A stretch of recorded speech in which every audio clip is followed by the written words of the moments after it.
April बढ़िबो petrol और diesel दर युद्ध ପାଇଁ बढ़ुछि तैल दर भारत में पेट्रोल बा डीजेल दर चलित आर्थिक वर्ष में बढ़िबो नाही आसंता आर्थिक वर्ष आरंभ अर्थात एप्रिल मासरे बढ़िपारे पेट्रोल दर जदि पेट्रोल और डीजेल मूल्य बढ़े तेबे परिवहन खर्च बढ़िबा सहित सबु सामग्री दर उपरे एहार प्रभाव पड़िबो एनै उत्कल पेट्रोलियम डीलर संघर साधारण संपादक संजय लाठ आकलन करिसेंते युद्ध परिस्थिति प्रभाव में केवल जे खाइबा तेल बढ़ी ताहा नुहे चलित वर्ष घरोई इंधन गैस एलपीजी मूल्य 60 टंका बढ़ी युद्ध ପାଇଁ अशोधित तेल दर मध्य देश में बढ़ुछि एथिପାଇଁ बड़ धरणर क्षति सहुचंती तैल कंपनी और व्यवसायी युद्ध आरंभरू $70 थिला अशोधित तैलर दर वर्तमान यह बढ़ी $117 रे पहुंची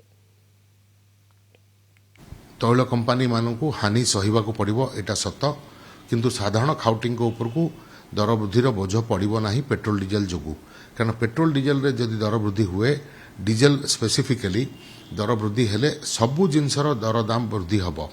एमिति भी जदि कहवा युद्ध स्थिति जो सबु सामग्री एफेक्टेड हबार संभावना अच्छी जमती कि खाइबा तेल ऑलरेडी दर वृद्धि आरंभ है अन्य बहुत सामग्री अच्छी जोगुड़ा कि आम इंपोर्ट करूँ जोगुड़ा कि आम एक्सपोर्ट करूँ ये सबू एक्सपोर्ट और इंपोर्ट इंपैक्टेड हवा द्वारा गुड़ाए जिनसर दर वृद्धि साधारण भाव में हम